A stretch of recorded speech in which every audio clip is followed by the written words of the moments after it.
ஓம் நம சிவாய. வணக்கம் நேயர்களே, அலர்மகள் அஸ்ட்ரோ சேனலுக்கு உங்களை அன்புடன் வரவேற்பது உங்கள் ஜோதிடர் ஸ்ரீ கந்தசுவாமி. இன்றைய பதிவில் ஏப்ரல் மாத ராசி பலன்களை பற்றி ஒவ்வொரு ராசிக்கும் விரிவாக பார்க்க போகிறோம். இதே ஏப்ரல் மாதத்தில் தமிழ் புத்தாண்டு பிறக்கப் போகிறது. உலகத்தில் உள்ள அனைத்து தமிழர்களுக்கும் இனிய தமிழ் புத்தாண்டு நல்வாழ்த்துக்கள் சொல்லிக்கொள்கிறேன். நேயர்களே, எங்கள் சேனலை முதல் முறையாக பார்ப்பவர்களாக இருந்தால் சப்ஸ்கிரைப் பண்ணி வைங்க. ஜோதிட ரீதியாக பல சூட்சும தகவல்கள் தொடர்ந்து வரப்போகிறது, பார்த்து பயன்பெறுங்கள். உங்கள் நண்பர்களுக்கும் ஷேர் பண்ணுங்க. ஜோதிட ரீதியாக ஒரு சில விஷயங்களை உங்ககிட்ட சொல்ல விருப்பப்படுறேன். இந்த ராசி பலனில் எதை வச்சு பலன் எடுத்து சொல்கிறேன் என்பது பலருக்கு தெரிஞ்சிருக்கலாம். தெரியாதவங்களுக்கு விளக்கி சொல்கிறேன். கோச்சார கிரக நகர்வை வைத்து, அதாவது இன்னைக்கு இருக்கும் நாளில் கிரகங்கள் எந்தெந்த இடத்துல எப்படிப்பட்ட அமைப்பில் இருக்கு என்பதை வைத்து கணித்து அதில் வரக்கூடிய பலன்களைத்தான் சொல்லிட்டு வரேன். ஒருத்தருடைய தனிப்பட்ட ஜாதகத்தில் உள்ள கிரகநிலைகள் மற்றும் அவங்களோட வாழ்க்கை முறையோடு நான் சொல்லக்கூடிய பலன்களை சேர்த்து வைத்து பார்க்கும்போது ஒரு புரிதல் கிடைக்கும். ஒருத்தருடைய தனிப்பட்ட ஜாதகம் என்பது அது அவங்களுடைய பிறந்த நேரம், பிறந்த தேதி மற்றும் பிறந்த இடத்தை வைத்து எடுக்கப்படுவது. ஒவ்வொருத்தருக்கும் அது மாறுபடும். ஒன்றாக பிறக்கக்கூடிய குழந்தைகள் கூட வேற வேற குணாதிசயங்களோட படிப்பு அமைவதற்கு காரணம் கணநொடி வித்தியாசமாக கூட இருக்கலாம். நான் இங்கே சொல்லக்கூடிய ராசி பலன் என்பது ஒருத்தருடைய தனிப்பட்ட ஜாதக பலன் கிடையாது. இது அந்த ராசியில் உள்ள பல கோடி மக்களுக்கான பொதுவான பலன் என்பதை சொல்லிக்கொண்டு இப்போ நாம் ஏப்ரல் மாதத்தில் உள்ள கிரகநிலைகள் எப்படி என்பதை பார்க்கலாம். ஏப்ரல் மாதம் 1ஆம் தேதி பௌர்ணமியில் ஆரம்பிக்குது. மேசத்தில் சுக்கிரன், மிதுனத்தில் குரு, சிம்மத்தில் கேது, கும்பத்தில் செவ்வாய், ராகு, புதன் இருக்கார். மீனத்தில் சனி கிரகமும் மற்றும் சூரியனும் இருக்கிறது. சந்திரன் கன்னிராசியில் இருக்கும்போது இந்த மாதம் ஆரம்பிக்கிறது. 3ஆம் தேதி செவ்வாயும் 11ஆம் தேதி புதனும் மீன ராசிக்கு பயிற்சி ஆகிறாங்க. இந்த இடத்துல மீனத்திற்கு புதன் பயிற்சியான பிறகு நீசம் என்ற அமைப்பை கொண்டு அதன் வலுவை அது இழக்கும். மீனத்தில் செவ்வாய், புதன், சூரியன், சனி என்ற 4 கிரக சேர்க்கை 11ஆம் தேதி முதல் 15ஆம் தேதி வரைக்கும் இருக்கும். அதன் பிறகு சூரியன் 15ஆம் தேதியில் மேசத்திற்கு நகர்ந்துவிடும். அங்கே சூரியன் உச்சமாகும். 20ஆம் தேதி மேசத்தில் இருந்த சுக்கிரன் ரிஷபத்திற்கு பயிற்சியாகி தன்னுடைய சொந்த வீட்டில் ஆட்சி பலம் பெறப்போகிறார். புதன் கிரகமோ மாத இறுதியில் 30ஆம் தேதி மேசத்திற்கு பயிற்சியாகி தன்னுடைய சுயபலம் பெறப்போகிறார். ஏப்ரல் மாதம் 15ஆம் தேதியில் சித்திரை 1 அன்று சூரியன் மேசத்தில் உச்சமாவதும் குரு பகவான் தன்னுடைய சொந்த நட்சத்திரமான புனர்பூச நட்சத்திரத்தில் இருந்து தன் சுயபலத்துடன் துலாம், தனுசு மற்றும் கும்பராசியை தன் பார்வையால் புனிதப்படுத்துவதும் பல ராசிக்காரர்களுக்கு நன்மையாக அமையப் போகிறது. செவ்வாய் சனி சேர்க்கை மீனத்தில் 3ஆம் தேதிக்கு பிறகு நடக்கப் போகுது. இதை அக்னி மாருத யோகம் என்று சொல்லுவாங்க. இது சற்று ஆபத்தான யோகமாகும். அதோட புதனும் மீனத்தில் ஏப்ரல் 11ஆம் தேதிக்கு பிறகு நீசமான கதியில் இருக்கும். ஒரு புறம் பார்த்தா சில கிரகங்களால் நன்மைகள் ஏற்படும், மறுபுறம் ஒரு சில கிரகங்களுடைய சேர்க்கையினால் பாதிப்பும் வருவதற்கு வாய்ப்பு இருக்குது. எந்தெந்த ராசிகளுக்கு இந்த மாதம் எப்படிப்பட்ட பலன்கள் என்பதை இப்போ பார்க்கலாம். மிருகசீரிசம் 3 மற்றும் 4ஆம் பாதங்களும், திருவாதிரை 4 பாதங்களும், புனர்பூசம் முதல் 3 பாதங்களும் கொண்ட மிதுன ராசி நேயர்களுக்கு உங்கள் ராசிநாதன் புதன் பாக்கியஸ்தான இடத்தில் ராகு செவ்வாயுடன் உள்ளது. குருவின் பார்வை 9ஆம் இடத்தில் விழுவதால் ராகுவின் தாக்கம் அங்கே கொஞ்சம் குறைந்து இருக்கும். குரு உங்கள் ராசியில் நல்ல நிலையில் இருப்பது உங்களுக்கு ஒரு பலம். மிதுன ராசி நேயர்களுக்கு இந்த மாதம் முன்னேற்றமான மாதமாக இருக்கும். ராசிநாதன் புதன் நீசமாகாமல் பரிவர்த்தன குருவால் நீசபங்கம் ஆவதால் புதனின் வலு நன்றாக இருக்கும். அதனால் உங்களுக்கு திறமையும் புத்திசாலித்தனமும் கூடும். குடும்பஸ்தானம் மற்றும் அதன் அமைப்புகள் என்று பார்க்கும்போது இந்த மாதத்தில் நெகட்டிவ் பெருசாக எதுவும் இல்லை.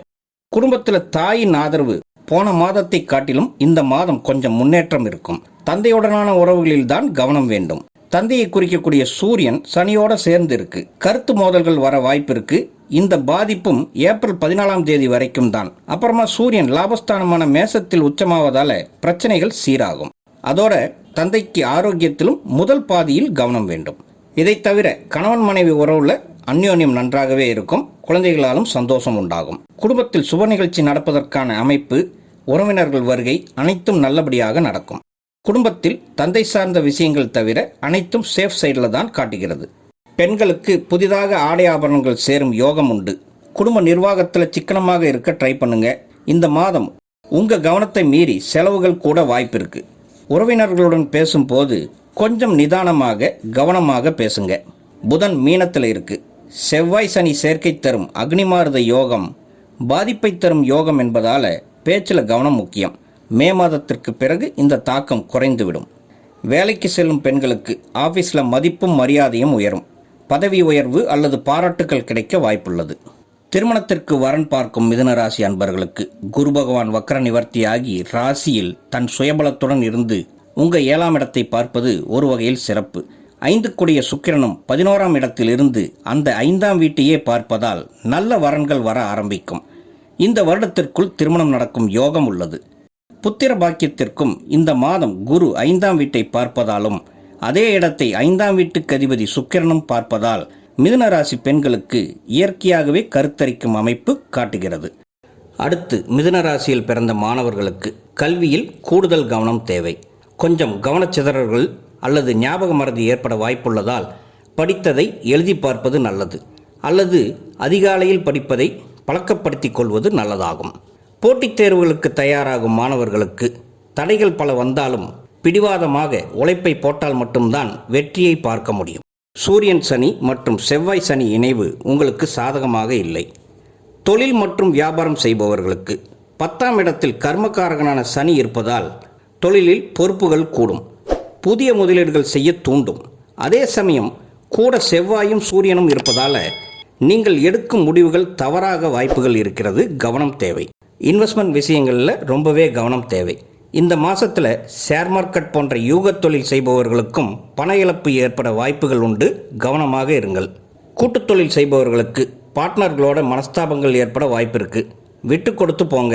நிதானத்தை முடிந்த வரையில் கடைபிடிங்க. வியாபாரத்திலையும் லாபம் குறைவாக இருக்கலாம், அல்லது பொருள் வாங்கினவர்கள் பணத்தை தர லேட் ஆக்கலாம். எல்லாம் இந்த மாத இறுதியில் சரியாகும். தொழில் சார்ந்த டாக்குமெண்ட்ஸ் எல்லாமே சரியான வகையில் வச்சுக்கோங்க. அரசு சார்ந்த விஷயங்களிலும் கொஞ்சம் கவனமாக இருங்க. அடுத்து வேலையில் இருப்பவங்களுக்கு பணியிடத்தில் ஒர்க் ப்ரெஷர் கொஞ்சம் அதிகமாகவே ஃபீல் பண்ணுவீங்க. டென்ஷன் அதிகமாகும். உங்களுடைய மேலதிகாரிகள் மற்றும் சக ஊழியர்களுடன் அனுசரித்து போகிறது நல்லது. உங்களுடைய பேச்சிலையும் நிதானத்தை கடைபிடிக்க பாருங்கள். மனசில் எரிச்சலான உணர்வு இருக்கும். ஏண்டா இந்த வேலை செய்கிறோங்கிற மாதிரி இருக்கும். ஏன்னா செவ்வாயுடைய பார்வை உங்களுடைய ராசி மீது இருக்கிறதுனால கோபம், எரிச்சல் எல்லாம் அதிகமாகும். கவனம் ரொம்ப முக்கியம். பொருளாதார நிலை என்று பார்த்தால் மாத ஆரம்பத்தில் கிரக சேர்க்கைகள் அமைப்பு சாதகமான நிலையில் இல்லாததுனால பணத்தை சேமிக்க முடியாமல் செலவுகள் வந்து கொண்டே இருக்கும். மாத பிற்பகுதியில் சூரியன் லாபஸ்தானத்தில் உச்சமாகிறதுனால மாற்றம் உண்டாகி பணவரவு சீராகும். உங்களுக்கு சம்மந்தமே இல்லாமல் கடன் வாங்குகிற அமைப்பும் இருக்குது. அதனால் பண விஷயத்தில் ரொம்ப கவனமாக இருக்கணும். அப்போ இந்த மாதத்தில் முதல் பகுதி கொஞ்சம் சிரமத்தை தந்தாலும் 2வது பகுதியில் பணப்புழக்கம் கொஞ்சம் சீராக இருக்கும். காதல் சம்பந்தப்பட்ட விஷயங்களை கணிக்கும் போது காதலர்களுக்கு மாத ஆரம்பம் குதூகலமாக இருக்கும். சுக்கிரனின் பார்வை 5ஆம் இடத்துல பதியறதும் குருவின் பார்வை சேர்வதும் காதலை வளர்க்கச் செய்யும். 15ஆம் தேதியிலிருந்து உச்ச சூரியன் பார்வை அதே 5ஆம் வீட்டில் பதியும் என்பதால் பேச்சுவார்த்தையில் ஏதாவது ஒரு பாதிப்பை தந்து கருத்து வேறுபாடுகள் வர வாய்ப்பிற்கு கவனமாக இருங்க.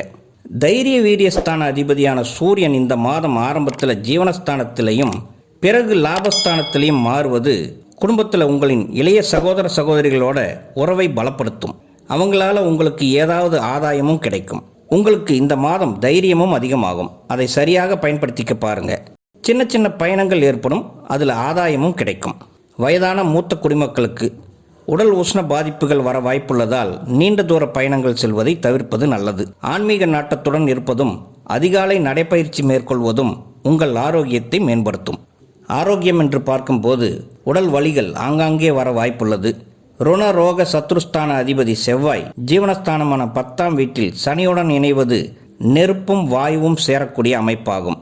10ஆம் இடத்துல பாவி கிரகம் இருந்தால் வேலையை தூண்டி வருமானத்தை உயர்த்தும் என்பது உண்மையான ஜோதிட கூற்று என்றாலும் சனி, செவ்வாய், சூரியன் என்ற 3 கிரக சேர்க்கை நல்ல காம்பினேஷன் இல்லை. தனித்தனியாக இந்த பாவி கிரகங்கள் இருந்தால் கண்டிப்பாக வருமானத்தை உயர்த்தும். ஆனால் ஒன்றாக 3ம் சேர்ந்து இருப்பது தான் பிரச்சனையே.